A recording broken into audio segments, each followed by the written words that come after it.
Hello, and welcome to the first installment of the essay writing tutorial series. If you are here, it is likely that you have been assigned this video as homework. So firstly, my condolences. But secondly, I am so glad that you're here because writing is hard and we could use all the help we can get to become better writers. Writing is one of the most difficult things that a person can do. It's also one of the most difficult things that a person can teach.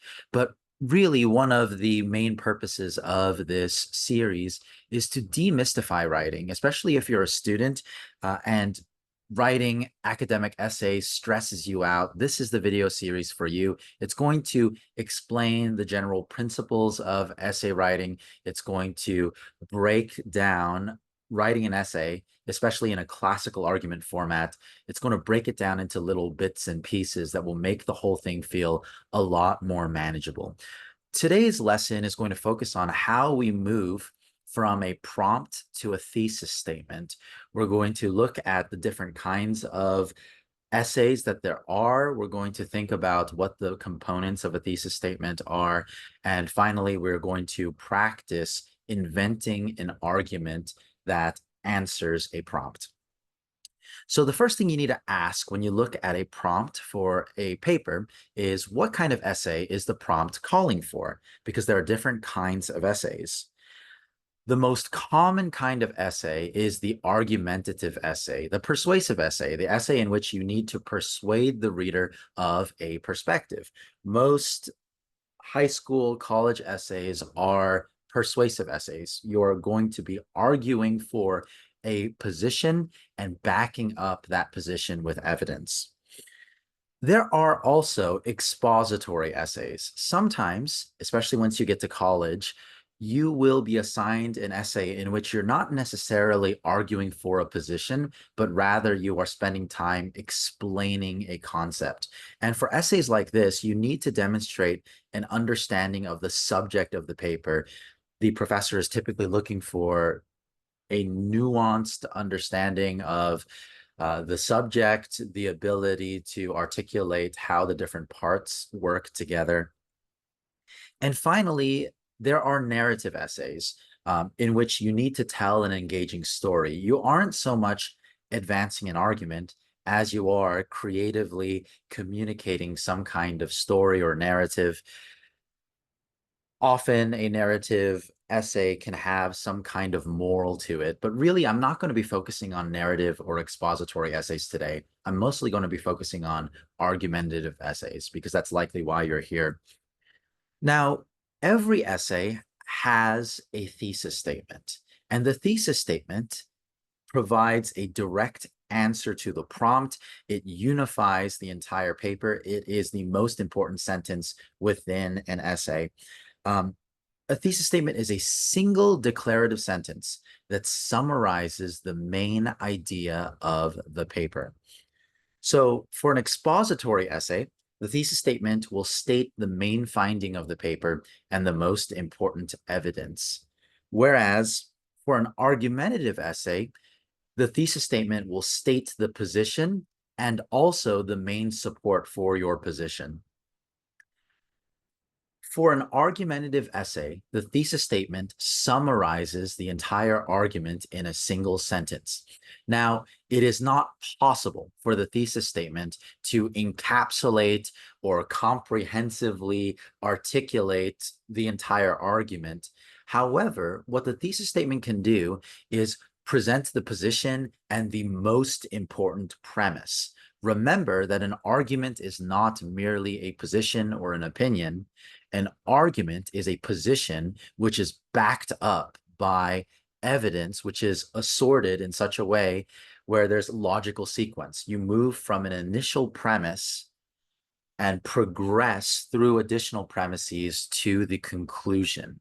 So that's a lot of large, fancy language, but basically what this means is that for a thesis statement, for an argumentative essay, you need to state the position and the main support for your position. So state your position and then add a because clause and explain and state what the because is. What is the reason for believing your conclusion? Now, imagine that your prompt was this. In Genesis chapter 4, why was Abel's offering accepted while Cain's was rejected? We need to figure out whether this prompt is asking for an expository essay or an argumentative essay. It's clearly not asking for us to tell a story, so it's not a narrative essay. Now, if you look at the prompt, it's asking for a particular position for why that explains why Abel's offering is accepted and Cain's isn't. And when I think about how I would answer this prompt, I would probably articulate a certain perspective and then try to back that up with evidence. I think that this is a persuasive essay, right? And of course, I am right because I came up with the prompt. You are going to state your position and then back that position up with evidence. That's an argumentative essay. So before I come up with a thesis statement, I first need to figure out what my argument is. And I need to figure out what my argument is only after I have examined the data, right? Because I don't want to just give voice to a prejudice and then try to proof text afterwards. So assume that you've read through scripture, that the student has read through scripture and has sort of examined and weighed the evidence. And the student thinks, okay, I need to look at both Cain and Abel. Why was Cain rejected? Why was Abel accepted? And the student looks at Genesis 4, and in Genesis 4, God told Cain that if he did well, he would have been accepted, indicating that Cain did not do well, that there's some kind of moral fault here. Secondly, when the student looks at the New Testament in Matthew chapter 23, Jesus told the hypocritical Pharisees that they were like Cain in their hypocrisy, indicating that Cain was being in some way hypocritical when he offered up the offering to God, perhaps. So we can sum this evidence up, right, within this position or assertion. Cain's offering was rejected because of Cain's sin. That's kind of broad for now. We'll narrow it down later. The student will then look at evidence in scripture about Abel. In Hebrews chapter 11, it is stated that Abel was commended as righteous because of his faith. So Abel is considered and commended, spoken positively of as righteous because of his faith. It was an act of faith, right, that we are told in Hebrews 11 to emulate. In Romans chapter 4, similar language is used to describe Abraham's justification by faith and not works. I'm just going to pause here really quickly and say that if you disagree with the theology of this paper, that's totally fine. You don't have to agree with it. Now, if this is the case, right, you can perhaps sum up these observations, maybe make a connection between these two things. Abel commended as righteous because of faith. Romans 4 using similar language to describe Abraham's justification by faith and not works. We can sum that up with this statement. Abel's offering was accepted because he offered it in faith. That's not to diminish the fact that this was a good work, a good deed, right? As James says, Abraham's faith was completed by his work of offering up Isaac on the altar. This seems to be a similar kind of situation, but it is an act of faith compared to Cain's act of sin or pride. So just like that, I realized I have an argument here, right? I have reasons for saying that Cain's offering was rejected because of his sin. And I have reasons for saying that Abel's offering was accepted because of his faith. So now we have our thesis statement, which includes both the position and a because statement or a for statement, a reason.